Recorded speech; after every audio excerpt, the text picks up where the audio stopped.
my $29.95 Timex says it's 7:30. So let's get started. My name is John Sanderson, and I apparently am the Master of Ceremonies. How do you get to be the Master of Ceremonies? You fail to show up for a committee meeting, and then when you come to the next committee meeting, you're the Master of Ceremonies. So that's how I got this job. I first would like to invite Chris Levitt up to the microphone, talk a little bit about the Boertman lecture.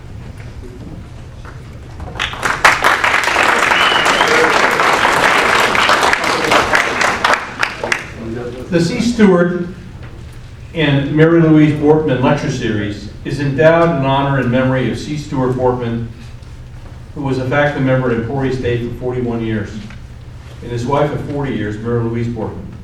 Dr. Boertman received his BA degree in History and Political Science in 1929 and his PhD in History and Geography in 1934, all from the University of Michigan in Ann Arbor. Before joining the Emporia State faculty, he taught at both Michigan and the New York Collegiate Centers. He served in the U.S. Air Force and was discharged as a lieutenant colonel. He retired from Emporia State in May of 1977. Dr. Boertman was a past president of the Kansas History Teachers Association and the Emporia chapter of the American Association of University Professors. He was a member of the American Academy of Political and Social Sciences, Kansas History Teachers Association, and the Kansas Political Science Association. I happened to have the pleasure of being a student when Dr. Boertman was teaching here at Emporia State. Thank you for coming today.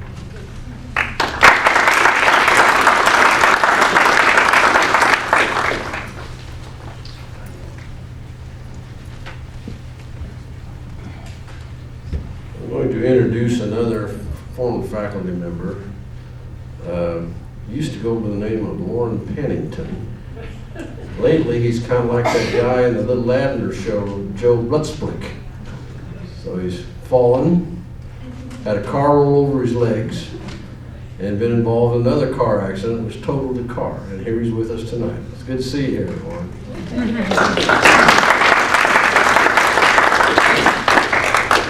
John, I'm glad to see me too.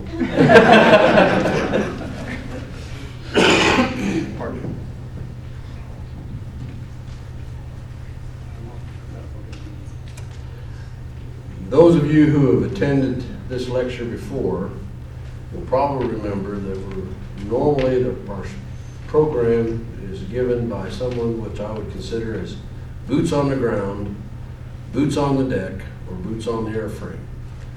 And we're getting away from that tonight because we're going to talk about Gold Star Mothers.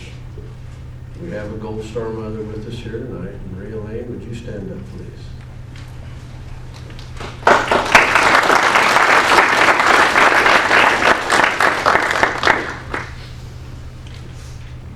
So our program tonight will be given by a non-veteran, which is, I think, probably the first one we've ever had given by a non-veteran, but I'm not worried about that because she comes with good credentials.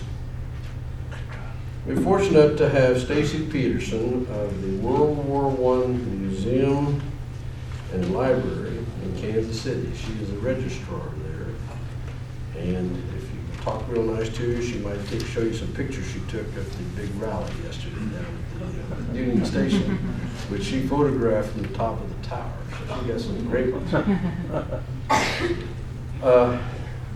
Our decision to do a program on Gold Star Mothers is reinforced by a retired Marine Chief Warrant Officer named Herschel Williams, who lives in Barboursville, West Virginia. And he made this statement: every one of us is here because somebody gave their life. Yet we have done very little to pay tribute to the families of those individuals. Chief Williams is a combat veteran, and if you look real closely at his picture, you'll see he's wearing a little blue sash around his neck with a gold star on it, which can only mean one thing: he's a Medal of Honor winner. So when Medal of Honor winners speak, I listen. So I would like to dedicate this evening to Chief Williams and to Maria Lane. Our speaker tonight is Stacie Petersen. Grew up on a farm in Iowa near the town of Harlan, parents still farmed there. She went to Iowa State University and got a Bachelor of Science. After that, she went to Texas Tech University and got a Master's of Science. As I said earlier, she is the registrar at the World War I Museum and Library. She's got a job that's going to take her the rest of her life to finish, I think, but I will let her tell you about that. Right now, she's going to talk to us about the Gold Star Mother pilgrimages. See how far he's from. When we get done with our program, we have two people in the audience with microphones, Sally Holloman and Dr. Havenhill. And so if you have a question, would you please raise your hand and we'll bring the microphone over to you and you can ask your question so that all of us can hear it. And I do want to let you know that we do have a Q&A portion of this program, and we find that that's one of the key things that we have is people asking questions, because they generally come up with subjects that we didn't. So don't be bashful, and we have to say we'll have two microphones available for you to speak. Stacie, as I said before on the phone yesterday, it's star time. Well, now that we survived, at least Kansas City did the celebration on Tuesday where we had 800,000 of our closest friends in the front yard of the museum. Normally it takes me 8 minutes to get to work. It took me 30 minutes as of 7:15 Tuesday morning. Another friend, it took her 2.5 hours to get to work.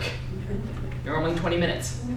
So things have calmed down now though, so here we are. As John said, I am the registrar at the National World War I Museum and Memorial. Basically means I deal with the paperwork as well as the entire database. So big job of digitizing all those records. If you go to our website, see the online database, that's what I do.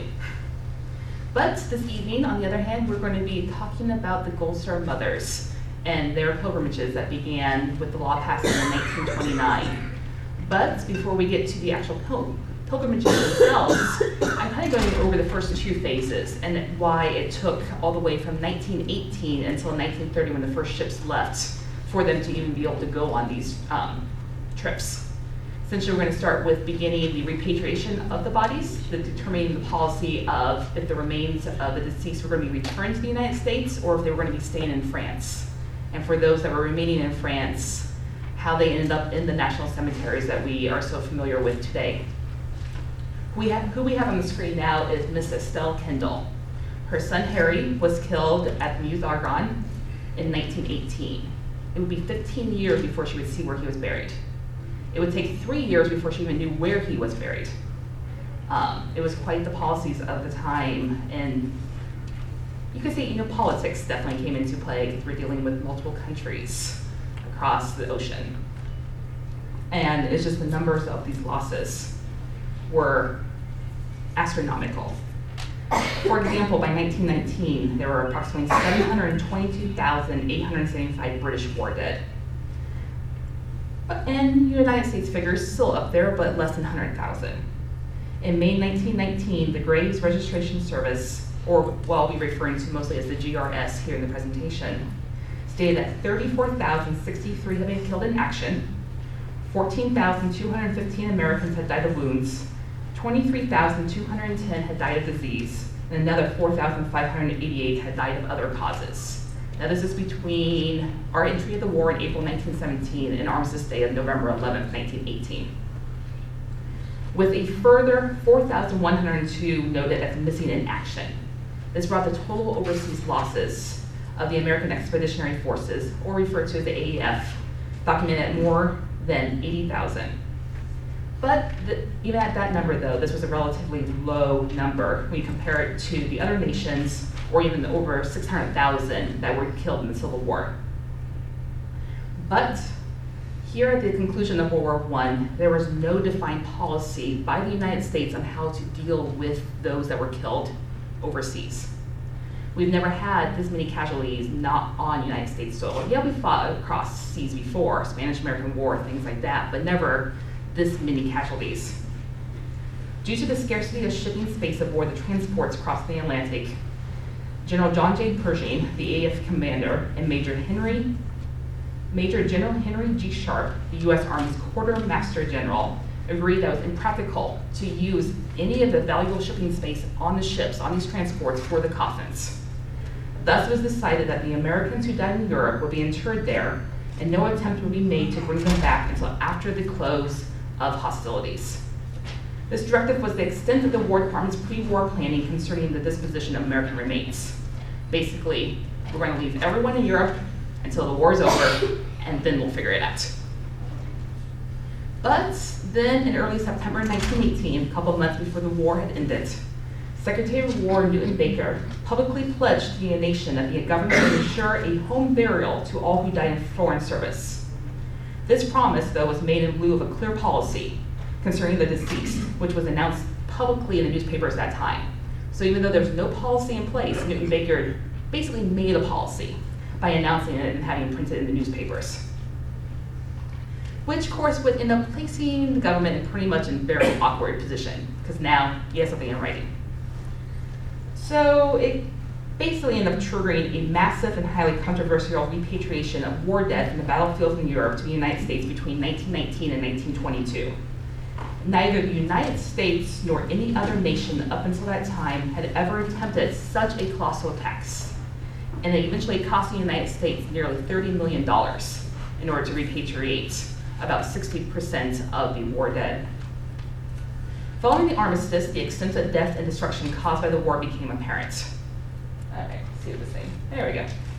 As the battlefields were cleansed in an attempt of a return to normalcy, the consolidation of the cemeteries began. So essentially, you were buried where you fell. There were scattered cemeteries all over Europe. So what we have here pictured is a cemetery in a battlefield in Grand Pré. The American Graves Registration Service, created in 1917, was largely responsible for this work, but they weren't responsible during the actual hostilities. During the hostilities, sanitary squads, such as this one, and pioneer infantry units were following the advancing armies, and they were the ones assigned the task of burying the dead. But by war's end, the GRS had assumed responsibility for the formidable work of identifying, exhuming, and registering burials left in more than 2,300 cemeteries across Europe, where Americans were temporarily buried. Even more astounding is that of the total 70,000 burials in France, approximately 15,000 were in isolated graves. So essentially, where they were fallen, maybe one or two, and these were in battlefields. These battles were taking place, over days, over weeks, over the same 80, 100 yards, back and forth. So a lot of these graves were repeatedly opened by artillery fire. Yet despite the process gradually taking place overseas, and that's the consolidation of these graves, Americans at home were growing increasingly intolerant since 1919 brought no evidence of any effort being made to return their loved ones. Americans were confident that, as in past wars, their dead would be returned home for burial. But they were unprepared for the devastating impact that 20th century weapons and warfare would have on the dead. They were unprepared for the heartache of missing men, massive unidentified dead, and the eventual complications brought by a policy that advocated leaving bodies buried on or near distant battlefields during these hostilities. Within days of the ceasefire, impatient pleas began arriving at the War Department demanding the return of their deceased loved one's body. Americans assumed that after the war, the French government would assure the transport and return of the soldiers buried over there. But that situation changed when, in late February of 1919, when the Ministry of the French Interior passed a decree forbidding all exhumations and transport of bodies for 3 years. The French were anxious to consolidate these isolated graves to allow battlefields to become farms once again. And, they were trying to return home, trying to set up their lives once again. They were afraid that moving all these bodies would disrupt just life in general. But also the lack of transportation and the hygiene dangers were cited as justification for delaying any further removals. Now, the French government's position may have affected America's ability to produce a clear pan, but at the same time, it kind of provided us a 3-year time frame to actually formulate a strategy, since one did not exist at the end of the war. Now, the implications of this unexpected legislation were significant since work had already began. And by late 1918, to exhume and assemble remains from thousands of isolated graves and temporary cemeteries into organized concentrated burial grounds. Isolated graves, which were those outside the cemetery, were in some obscure French burial ground or in detached fields. You can actually see some images where the grave is actually like in the front yard of someone's house, and you can see children playing in the background. Now, these isolated graves they required greater care because they could be easily overlooked. Again, you would have them marked with a cross, but these were on battlefields. Repeatedly opening, shutting, artillery. And restrictions against the removal of these bodies for 3 years risked serious logistical problems of space, misidentification, administrative chaos, and fierce public outcry from Americans anxious for the return of their deceased. Now, there was at least identification for these remains. Prior wars, they did not wear identification tags or discs, basically what we know as dog tags today. It was basically about 4 months after America's entry into the war that the American Army decided, yes, these were required for identification. So they were basically round circles that you would wear with partial names typed into them, not the full names, because you would hate for anyone to actually know who you are if you were captured, which really didn't make identifying the dead that much easier. Now, discussions between the French Office of Military Burials and American officials occurred frequently in early 1919, and at least one conference where both the American and French services agreed that the return of American soldiers' bodies to the United States was not contemplated for a long time yet. So according to the chief of the British Imperial War Graves Commission, but unknown to the American public, it was the U.S. War Department that requested the French government to insist on no bodies being moved at that time. Thus, although the French were publicly blamed for banning the immediate repatriation of the dead, both governments may have been partially responsible. French officials felt public opinion would be painfully affected to see the Allies receive their war dead before the French families could. With an eye toward successful post-war Franco-American relations, so again, politics coming into play, the burden of such an unprecedented decision must have been enormous. In an effort to reach a compromise, officials offered land as fields of honor for the American dead and agreed to assist with maintenance and care of those cemeteries. They explained that although the American government may have preferred an exception to be made, the French wanted no gruesome horrors of millions of bodies of dead on their trains. And also, the British government did not allow any repatriation of any of their deceased. Due to this, they were also hesitant to see American repatriation, fearing a backlash from their own public demanding the return of their deceased, which, with over 500,000 British deceased, was impractical compared to the less than 100,000 Americans. Now, in March 1919, the War Department is trying to get things set up and some sort of system in play.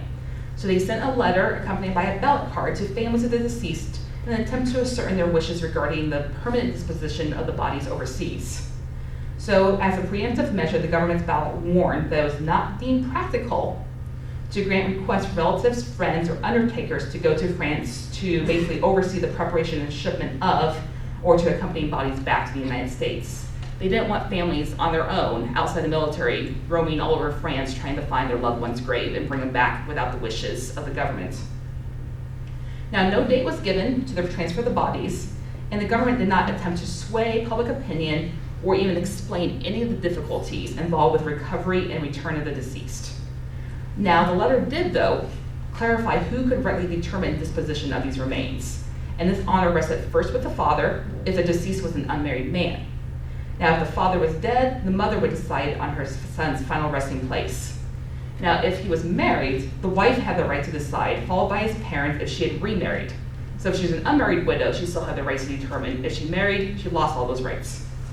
And then after that, any children of the marriage. So long drawn out process of figuring out who was actually responsible for the body to start with. Now, on this ballot card, they could check 1 to 3 boxes. 1, have the body returned to them. The government would pay for the cost of return, but then they had to pay for the funeral here in the United States. Or do the body overseas, where it would be interred in national cemeteries, or They were given the third choice of leaving the body where it currently remains, but they really were going to follow through on that one. But the choice was there. Now, the War Department sent 74,770 ballot cards to next of kin, and they had received 63,708 answers by January of 1920, with the majority of them asking for their loved ones to be returned home as soon as those arrangements could be made. But hopefully none of those cards got lost, because confusion was rampant, because there was just not one address to send the cards to, but several addresses all over Washington, D.C. So they had to go around to all these different places and attempt to round up where all these cards had ended up. But then in December of 1919, France decided to modify its 3-year ban on the return of these remains. Slightly. The revised decree permitted exhumations within the interior zone only, which basically meant not the battlefields. This is France, it's basically all battlefields. But they did make a modification, which allowed at least the United States to begin consolidating graves. Now, despite repeated official reports and eyewitness testimony that it was almost impossible to bring these bodies to the United States due to the difficulties that moving them presented, the government proceeded to satisfy the wishes of their people. As one congressman reminded his audience, "We promised the parents that we would bring the bodies of their loved ones home. We certainly cannot fail in this solemn duty." Now, joining him, but stopping just short of relating all the sordid details of battle, death, and burial, Secretary Baker implored Americans to consider the well-kept cemeteries in France as a wiser and better course to leave those bodies. National cemeteries overseas offered the reminder of international partnership and allowed the soldiers to be buried on the battlefield. In letters to the families of fallen soldiers, it was expressed that their loved ones had died a noble death, a grand death. It was, wonderful that they had died in this manner, for they had died for God and country. And it was also necessary for the nation's survival. Now, most Americans were really not concerned with that. They really didn't care about preserving the nation's presence overseas. They just wanted to be able to confirm the identification of their loved one and to know where they were buried. This is also the time where mother's role was very strong in the family, and it was her role to care for the graves. And then they were concerned that if they weren't buried at home, who was going to take care of their sons? But it was this need to confirm that identification that concerned military leaders the most. Because by May 1920, the War Department had received a deluge of requests for policy guidance regarding the opening of coffins by family members, eager to review the remains of their loved ones. Secretary Baker requested an emergency session between the Quartermaster General and the Surgeon General's office to determine what measures could be taken to prevent this opening of the caskets. One potential measure was to have the Public Health Service affirm the dangers that open coffins allegedly pose to the health of the living. The government really was trying to prevent this idea of a noble death being destroyed, because they did not want them coming face to face with the reality of modern warfare. This is where, World War I was where old warfare met new warfare. Also, you have machine guns, you have large artillery, you have mustard gas, you have chlorine gas. War is has always been messy, but World War I is where it became messier. Because Americans at home were hoping to verify their loved one's identity with a final glimpse of a recognizable image. But really what they could expect was remnants of earth and skeletal fragments. While embalming practices were becoming more common, the U.S. military was just not equipped to be able to handle the number of soldiers killed in World War I. And burial conditions in France were harsh, with many bodies buried in ordinary wooden caskets or even just blankets, without being embalmed, in some cases for more than 2 years, and were in various stages of decomposition.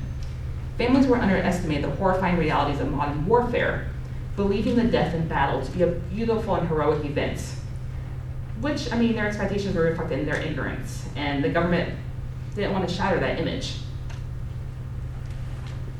Now, while awaiting further policy guidance, the GRS continued its work of locating, consolidating, and reburying the dead. Earlier procedures that assigned burial responsibility to regimental units and forbade the shipment of embalming supplies or coffins that had grim consequences. The task of preserving identity and grave locations within the battle zone had been particularly difficult, since the war dead were frequently given only a simple, hastily marked burial that did not withstand enemy fire. This experience was true of all armies, though. Equally troublesome to the GRS were those graves that had been dug to accommodate multiple bodies in the same trench without individual identity markings. Normally the dead were buried in blankets, which you can see here where the pioneer infantry is carrying the remains that were wrapped in blankets to consolidate them into new cemeteries. So they were wrapped in the blankets, wearing an identification tag, and then laying beneath a cross bearing their name.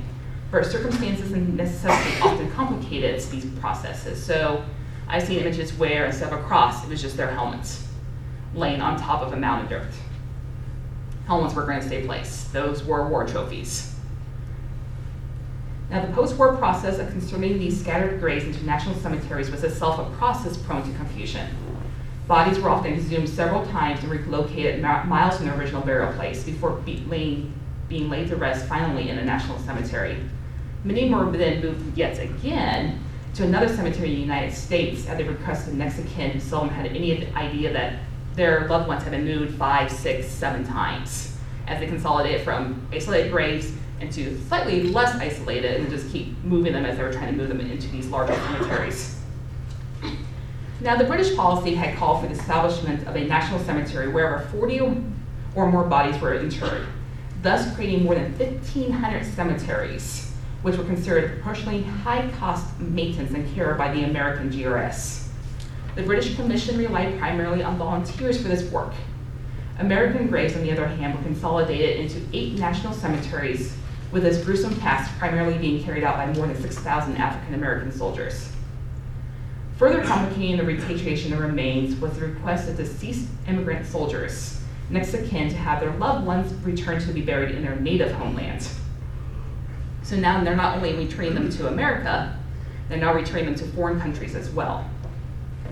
And then on January 1st, 1920, the War Department decided to deliver upon request of the families the bodies of American servicemen buried overseas to their homes, wherever that may be.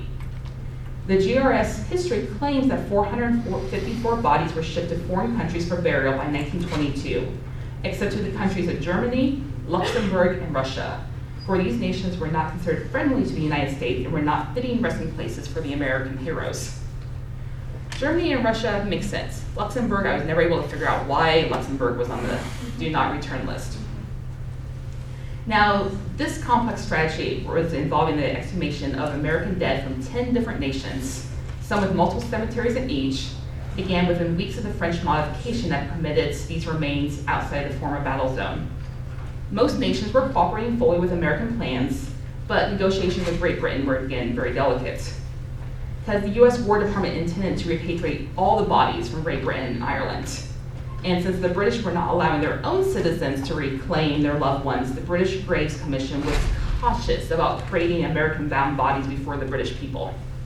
So following formal embassy discussions, it was agreed that these caskets coming from Britain and Ireland would be shipped in plain wooden shipping cases and not draped with an American flag like those that were coming from Europe, the countries of France and Belgium and that area. And that the soldiers accompanying these bodies would do so in civilian clothes, basically just kind of trying to sneak the bodies by without upsetting the rest of the British. So internationally, it kind of appeared that compromise was progressing and moving forward, but not so much so smoothly in the United States, because maintaining open communication within the War Department was difficult. Lack of coordination between the US Army, the Navy, and Marines contributed significantly to the misinformation families were receiving. In England and Scotland, the Navy disinterred its own dead entirely independent of the Army. But then in France, the GRS, which is the Army, exhumed deceased members of the Navy and Marine Corps at a cost to the other service branches.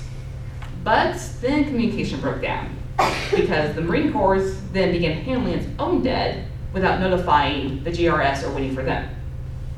And then at the same time, the Navy began concentrating all of its dead at Brest, France, believing it was more cost effective to evacuate one cemetery at a time and then to ship all the sailors home together. As a result of this breakdown of communication, the GRS sent inquiries to relatives in the United States regarding disposition of those remains of their loved ones, when in fact, the Marine and Navy bodies were already with the families. So here they have the body of their loved one, And then they're getting a letter from the army saying, do you want your loved one back? And they're going, but he's right here. And of course, newspapers began getting involved in all this, picking up all these stories of all these mishaps and things like that happening. The newly formed Gold Star Mothers groups expressed no collective response to the repatriation issue. And it's perhaps various reasons. Maybe these women felt that it was a very individual decision or did not want to feel that it was their best interest to speak against the government's plan since they were such a new organization. Now, some mothers wrote privately to the War Department requesting the return of their son. The more vocal expressed more than reluctance, something like horror when discussing the proposed removal. One mother who had actually been to France to observe the care given to these American graves begged others to join her in an organized and combined movement against repatriation. Yet letters from other mothers insisted that their sons had specifically requested a home burial.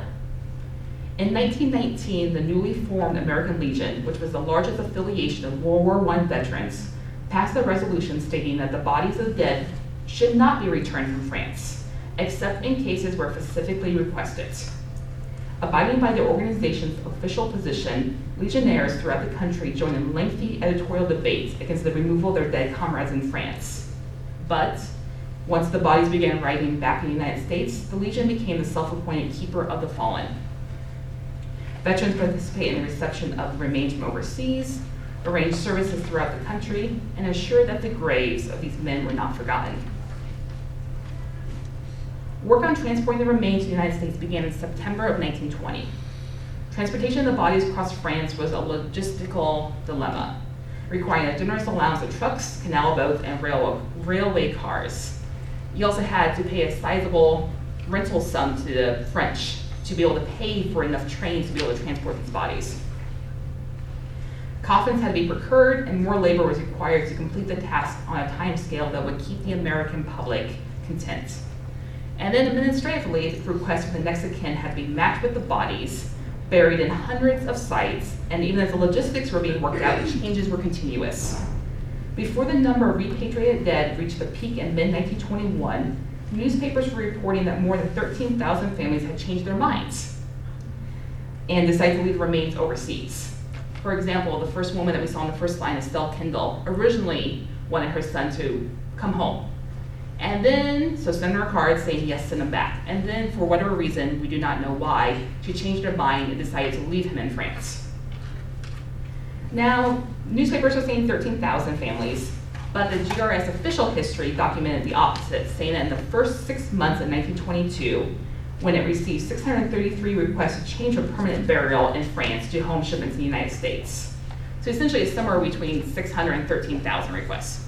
Not really sure how close which one is right.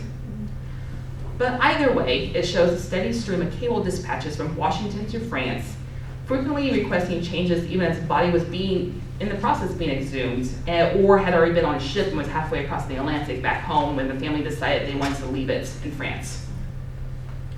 So, in expiration, the Secretary of War informed the public that after August of 15, 1921, no more changes. They were done. Whatever the last recorded statement was final. Because by April of 1921, more than 148,000 bodies had been returned home. I mean, the figures vary slightly, but the GRS stated that it shipped 45,588 dead to the United States and 764 to European places of birth. Ultimately, the price of uniting American dead with the families was $30 million, or $658 per body, which was far in excess of the original estimate of $160 per body, or $8 million in total. We still don't know how to budget, so. Those whose identity could not be established were all buried overseas, except for the body that was destined for the tomb at Arlington National Cemetery to create the Tomb of the Unknown Soldier. This was mirroring practices that were current in France and England. Now, by 1924, much of the grave consolidation work in Europe was completed, and 8 of these final cemetery locations have been designated for the 31,508 American bodies that would eventually be buried there. Now, on March 4th, 1923, the United States government established the American Battle Monuments Commission, or what is normally referred to as the ABMC. With General of the Army's John J. Pershing as the commission's first chairman, the ABMC was created to design and implement these overseas cemeteries, so it would be an orderly process. 8 permanent American cemeteries were established, 1 cemetery in the UK, 1 in Belgium, and the rest were in France. Now, upon the commission's 1924 trip abroad to view the cemeteries, there we go. The commissioners observed the uniform rows of white wooden crosses, each bearing the name of a deceased American soldier or nurse in black stenciled letters. Now, these are just going to be considered basically temporary markers in the national cemeteries. So they were finally in their final resting places. But now members of these commissions were grumbling because there was gaps in the rows. Everything was consistently spaced, headstones, but then you had these gaps where these bodies would be returned to the United States. And as far as the commission was concerned, that was not acceptable. It wasn't pretty enough looking. Because the equal spacing was said to give a very effective appearance that added greatly to the cemetery's layouts, but the intermittent gaps were clearly disturbing. In general, members agree that the overall condition of the American cemeteries was satisfactory, but much more remained to be done. The original headstone design of a flat marker that mirrored those already in national cemeteries, so the ones that you see in Arlington, was basically overturned in 1923. They had gone through several meetings trying to get this design right. So they were going to mirror the rounded tops, and originally we were going to place a rosette on the front of it. Well, then they decided to replace the rosettes with either a cross or the Star of David. But then in one meeting that was all overturned. And the switch went to having headstones that were either crosses or the Star of David for the Jewish soldiers. And of course, the Star of David was even more further compromises within this commission as well. And then they had to figure out what it was going to be made out of. Everyone wanted American granite because you were American soldiers. Well, it ended up being Italian marble because it looked prettier. It was white. And it was shiny and made everything look clean. But before the decision was even made for the government to have these, official headstones, families were just assuming that they could pick out whichever headstone they wanted, had already ordered these headstones, had already paid for these headstones, were already having them arrive in France to be placed at their sons' or daughters' graves. But they were all rejected because if private headstones, the commission basically determined if these private headstones, they were of all sizes and designs were permitted, it would destroy the symmetry of the cemeteries. And basically what the commission was supposed to be doing was make the American cemeteries more grander, more better than any other countries. They're also using these cemeteries as kind of a permanent reminder to Europe that, look what we did. We came over, we helped, don't forget about us. Because ABMC basically was in charge of controlling all the various memorials in Europe. Because the different divisions were wanting to build memorials, the different states were wanting to build memorials, different memorials were popping up everywhere. And basically ABMC was like, nope, we have to approve everything because they didn't want random memorials along the side of roads. You had different divisions were fighting over who could actually put a memorial there because like 26th Division might say, no, we need it there, we did more than you guys. And then the states were trying to outfund each other. So ABMC was, nope, we have to approve everything. So essentially it came down to building 3 monuments that'd be able to be viewed prominently. So on top of hills, huge monuments that could be seen for miles.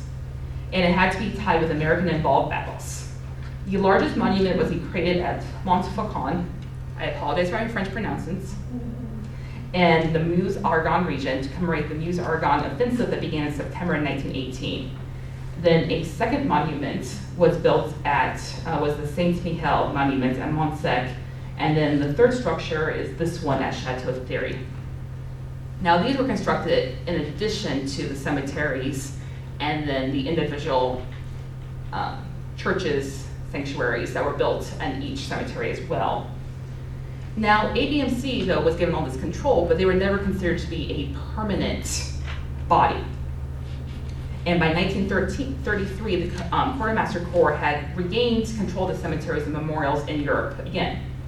But then, mysteriously, in 1934, A presidential executive order then transferred the 8 World War I cemeteries back to ABMC and made it responsible for the design, construction, operation, and maintenance of future permanent American military burial grounds located in foreign countries. I could not find anywhere why this executive order came a year after control was turned over. It lays a mystery.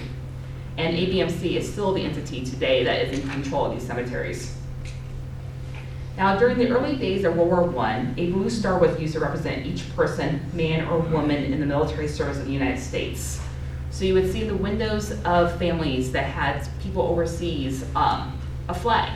Typically, it would have a red border, white interior, with a blue star for each member that was serving. As the war progressed and men were killed in combat, and others were wounded and died of their wounds or disease, there came about their accepted usage of the gold star. This gold star was substituted and superimposed over the blue star in such a manner as to entirely cover it. So this is an example of a service flag that is in the museum's collection. This family had one child in the military that ended up being killed. You can see this side is the front of the flag, totally gold star. And you can see here on the back of the flag, you can see on the edges there, the remains of the blue star that was embroidered over after the death of the child. Now, the idea of the gold star was that the honor and glory accorded the person for his supreme sacrifice and offering for his country, the last full measure of devotion and pride of the family and the sacrifice, rather than the sense of personal loss which would be represented by the mourning symbols. Traditionally, at this time, once a death was in the family, you would go into mourning clothes. So the women would be wearing black crepe for a determined amount of time. The military was concerned when they started seeing the number of deceased coming in that the whole country would be covered in black, and that support of the military, support of the war would begin to decrease. So they adopted the gold star as an idea in order to make people feel more patriotic. Gold is not as depressing and mournful as black would be, in their opinion at that time, that maybe the country would not be covered in black instead would be covered in gold. So this goes into, on June 4th, 1928, a group of 25 mothers residing in Washington, D.C. met to make plans to organize a national organization, which we know today as the American Gold Star Mothers Incorporated, which is a non-denominational, non-profit, and non-political organization. During the 1920s, the Gold Star Mothers Association lobbied for a federally sponsored pilgrimage to Europe for mothers with sons buried overseas. Now, up to 10 different bills were presented over this time to Congress in order to fund these trips. Now, many of these women who had belonged to this organization had already visited their sons' graves because they had the financial means to do it, but they realized that women often could not afford the trip to Europe. Similar bills had been proposed and rejected in the decade following the signing of the armistice. But after gaining support of the American Legion, Calvin Coolidge signed the act on March 2nd, 1929, that allowed the mothers and widows of those interred in the cemeteries in Europe to have their pilgrimage. Deciding who would be eligible to travel became a heated debate. Mothers were arguing that they should be the only ones allowed to travel, since they saw that it was their flesh and blood that had won the war through their deceased sons. And it was the mothers then who had won because it was their children fighting. Widows were not initially going to be allowed to travel due to the mother's arguments that the widow's loss was not as great as theirs. A husband could be replaced, a son could not. After much debate, it was decided that these women that would be eligible included mothers that were married during the war. If you had a child out of wedlock, never married, you were not allowed to go because it was going to be a scandal if you did.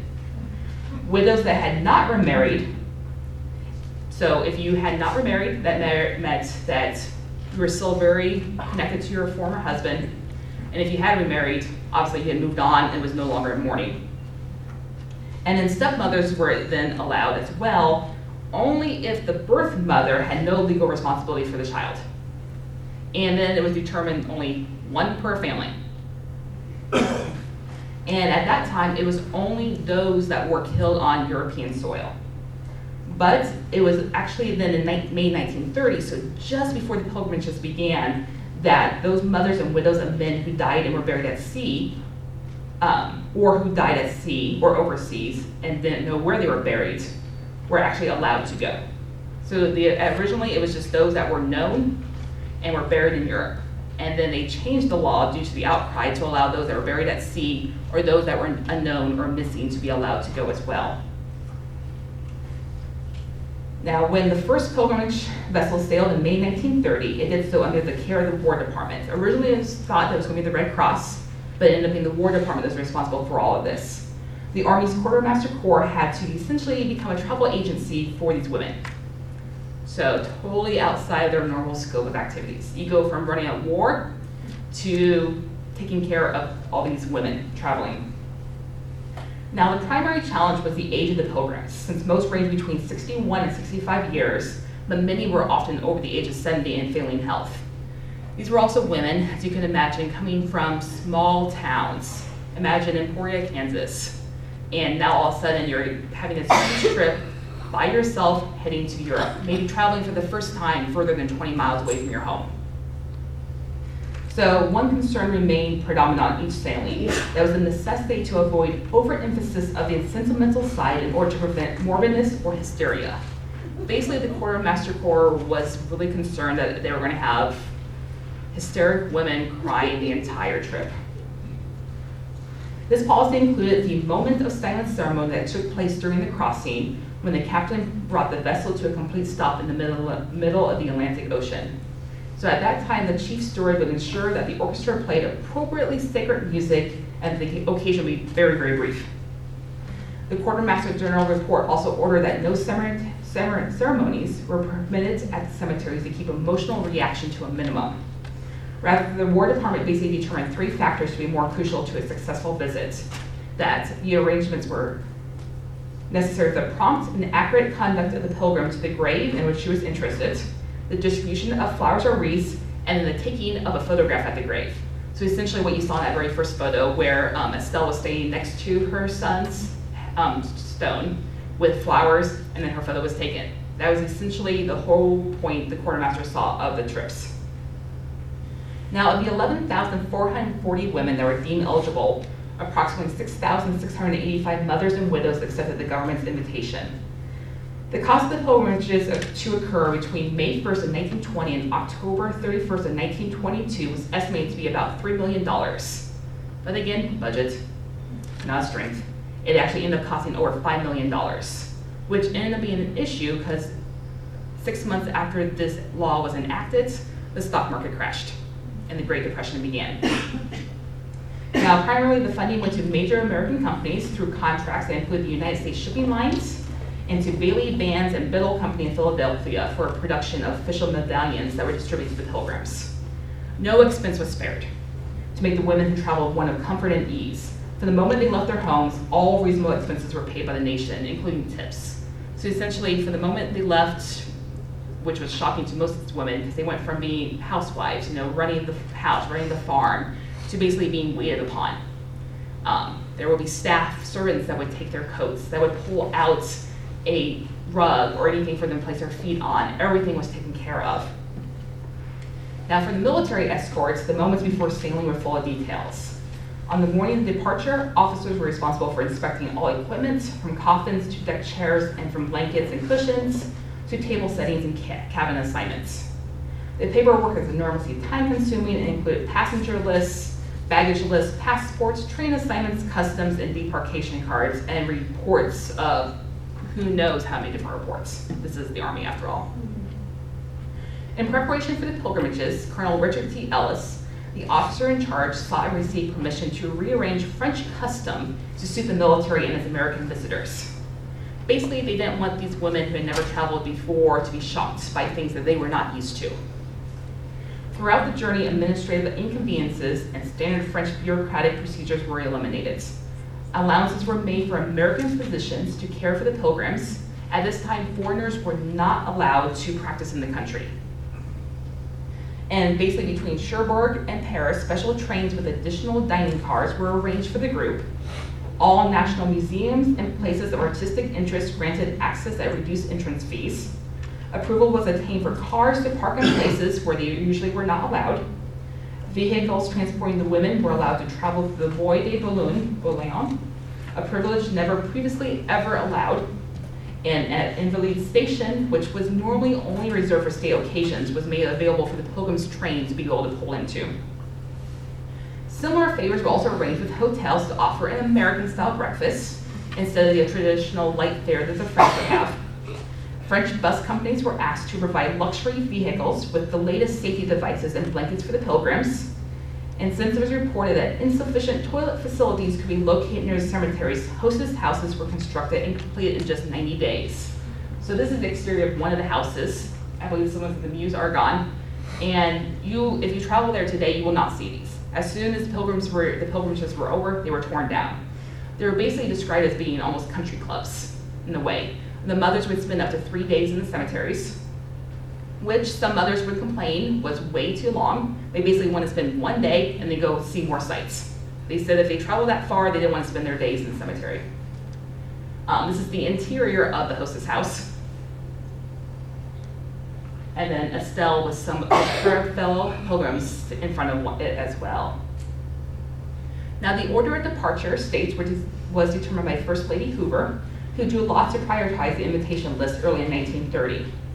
Now these first trips were very patriotic, lots of bands, fanfare, attention brought to them.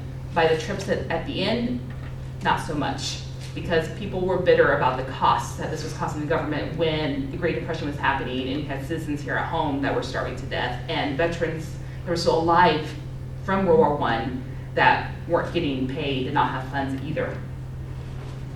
Now, in May of 1930, the women began arriving in New York City for embarkation. The women would stay at the Hotel Pennsylvania and were greeted by civic officials at a City Hall reception. Now, just like the military, these trips were segregated as well. So the African American mothers that were going on these trips were actually encouraged by the NWS, were encouraged by leaders of the community not to go on the trips since they were segregated.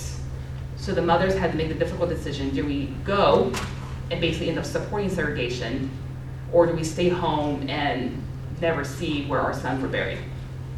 So many of them end up going. I think there's less than 10 that decided not to go. There's 700, just over 700 mothers in total of the African American population that went. And basically the trip for them was the same, except while everyone else got to stay at the Hotel Pennsylvania in New York City, the African American mothers and widows had to stay at the local YWCA. And then, so the next day, everyone would then get onto luxury liners. The African American women had to board basically secondary cruisers.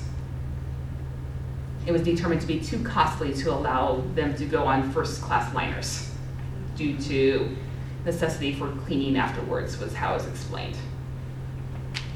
But once you got past once on ships, everything else after that was the same for all parties. By mid-morning, bouillon was served on the deck. In the afternoon, tea and sandwiches were available, in addition to a full lunch and lavish evening meals. And then they were trying to make it as euphoric as possible. Again, avoiding the whole sentimental hysterics that they were afraid of. So on the final night of the eastward crossing, before arriving in France, the women were given an elaborate farewell dinner where they would be given dunce caps, rattlers, and balloons to create a jovial atmosphere before arriving in France. So you can see here the women on deck sporting their hats from the night before. Midway across the Atlantic, the ship's captain would then stop the vessel in order to pay tribute to those who had perished at sea, as I was saying earlier. The oldest mother was selected to toss a wreath overboard, and then, again, the chief steward assigned the orchestra to render appropriate sacred music as everyone observed a moment of silence. And then right away afterwards, what was referred to as a hydrographic drift bottle containing the names of all the ship's pilgrims was tossed overboard, basically in an effort to avert any prolonged contemplation that might result in uncomfortable displays of emotion.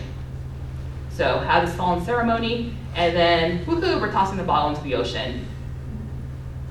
Now, once each pilgrimage party arrived at the first class hotel in Paris or London, and this was the first class hotel for both women, for both trips, both the African American women as well as everyone else. So at this time, France did not hold the same segregation laws as the United States, which was quite apparent to the African American women, for they could go to any restrooms.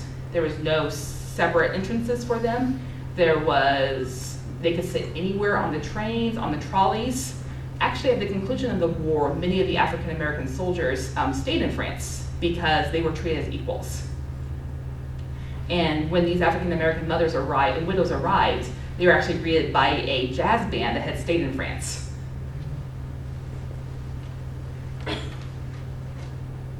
So once they arrived, they were either in Paris or London, depending upon what cemeteries they were going to be visiting or what their itinerary was.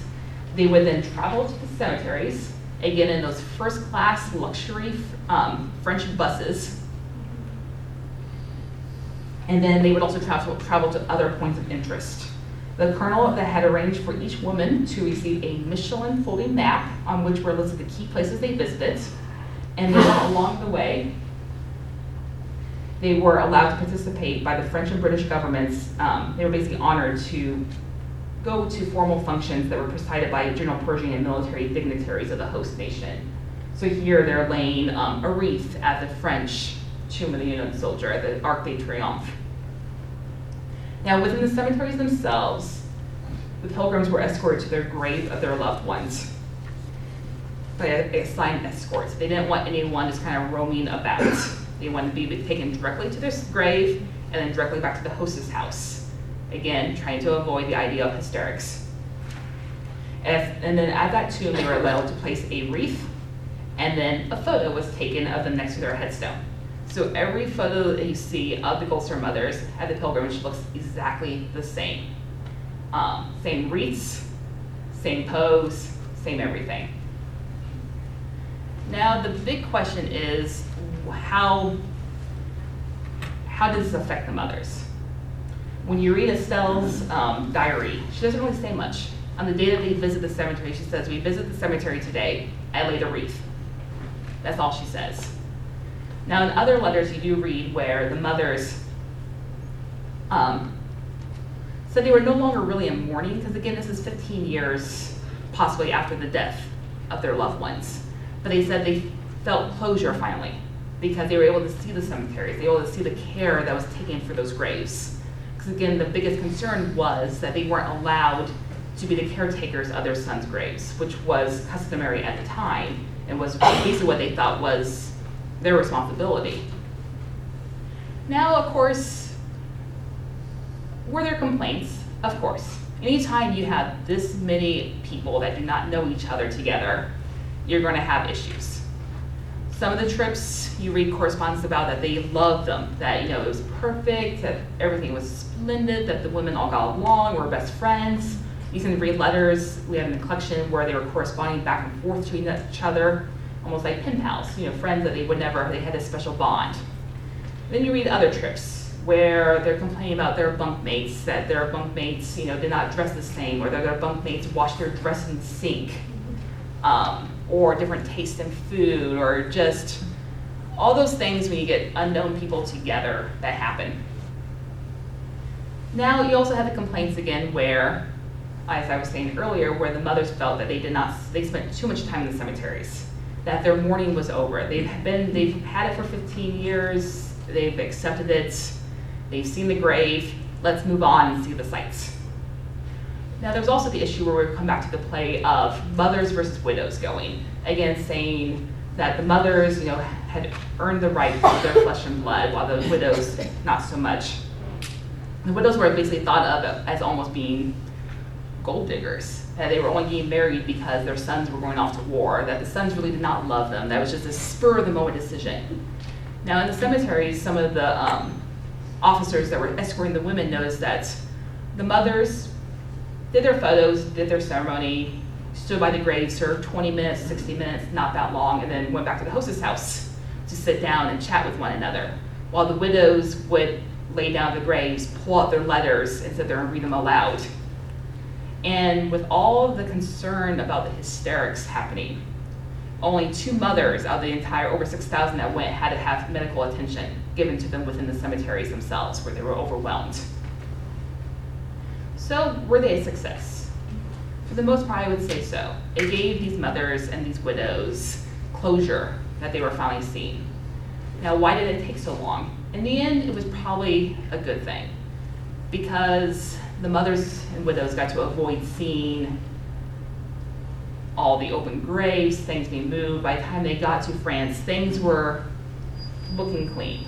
All the cemeteries, sorry, got some feedback going on. Cemeteries were mostly done. I mean, there's still some things going on, like at the cemeteries, they were going to do all the unknowns names engraved in the walls, because for those mothers, they didn't have a stone. There were stones that where the unknown bodies were buried, but it just said unknown. So the mother basically slept at the grave to go stand by. But her son's name, or her daughter's name, was not yet engraved on the wall. So it was still a process that was going on. But at the same time, this was a once in a chance lifetime experience for them. Many of these mothers didn't even have enough money to be able to buy the required suitcase that they had to have to be able to travel. So this was their one chance for the closure that they seeked.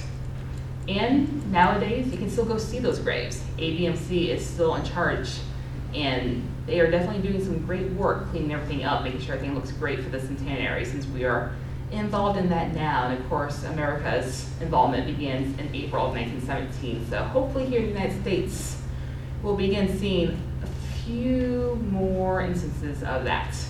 Of course, it's already going strong in Europe, but of course at the museum itself, we have been I shouldn't say celebrating, that's not the right choice of words, commemorating the centennial since 2014. I was going to say 1914, but 2014.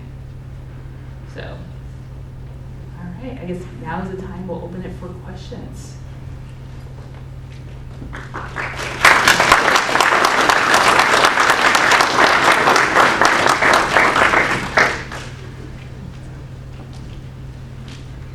How long was their stay? Their stay was about 4 weeks. It took about, obviously, weekish, over a week to get there and back. Because again, this is on ships and luxury liners, so they could go a little bit faster. And then a week or so to travel, things like that. It all depended upon how many cemeteries they had to tour. So it all was kind of based upon the population of the people, of the mothers going, of what grave they needed to see. So 4 weeks from home. And back, yep. Okay.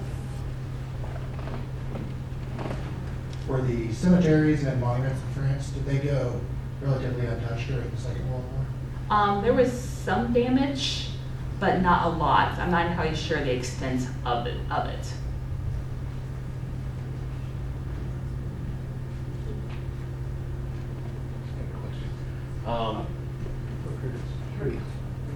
Did they, I don't think I need a mic.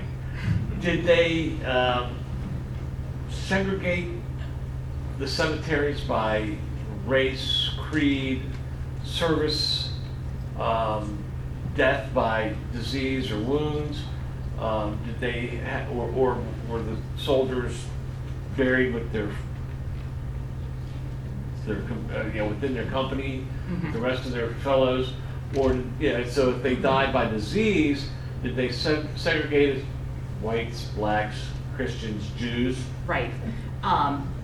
It was Pershing's wish, and he actually got this wish, that the cemeteries were not segregated. So they were intermixed, not only by race, but religion as well, and also by companies, officers, divisions. Everyone was intermixed, because he felt they all fought together, they deserved to lie together.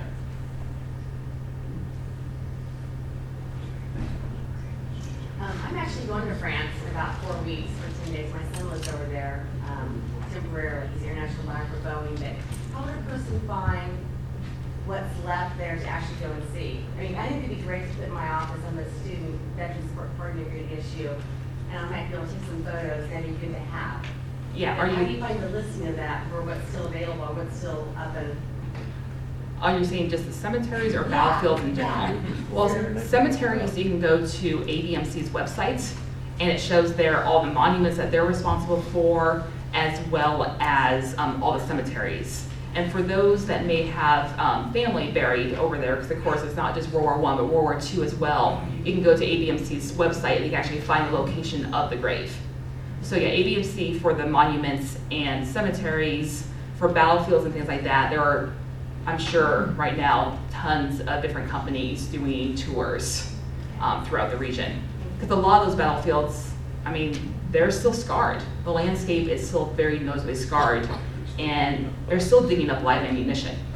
The French army actually has people on staff that get paid a very handsome sum to be able to go dig up these bombs when they're found.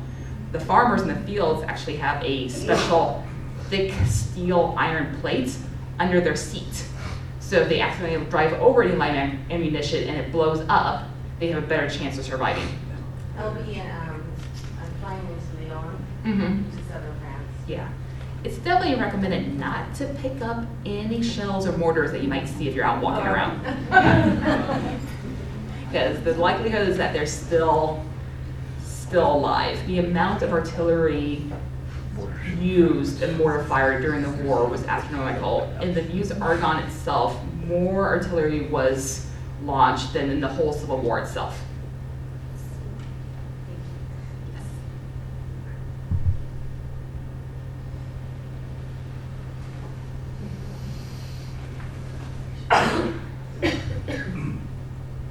This is a little off subject, but my curiosity got the best of me here. I see that you were at Roswell, New Mexico. Yes, I But was. what are you allowed to share with us about Area 51, UFOs, and aliens from outer space? Well, luckily, I was not at the UFO museum, so I did not have many insights into that side of Roswell. I was at what is the Roswell Museum and Art Center, so it's the city's city museum dedicated to art, history, and science. Actually, one of 5 surviving WPA art centers in the nation. So the original part of the museum was all adobe. My office was actually slightly radioactive because of the adobe walls. It was sinking, so I could actually sit in my chair and just roll across the room because one side was 6 inches lower than the other due to the weight of the walls, which are about 3.5 feet thick. We did have some alien stuff that we did at the museum. Art Center, creativity. 4th of July weekend is when the UFO presumably landed. So I got to help be in charge of the alien costume contest for both humans and pets. Most pets love being dressed up. We even had a horse. The one year someone brought their cat. It was the most pissed off cat I have ever seen. I also saw several green tie-dyed guinea pigs that were in a baby boat that was dressed up as a UFO ship. They were on 1 year. So yeah, it was quite the interesting place to live. And so UFOs definitely reigned supreme in Roswell. And the first week I was there, front page of the paper was a presumable UFO sighting. It was a balloon, but it was the front page of the paper.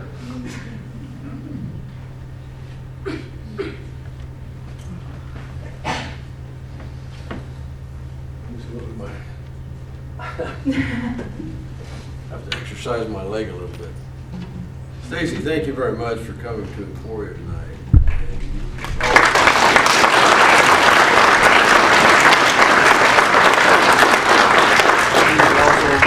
Several students here, I believe, who are interested in making a career of history. Is that right? Public history.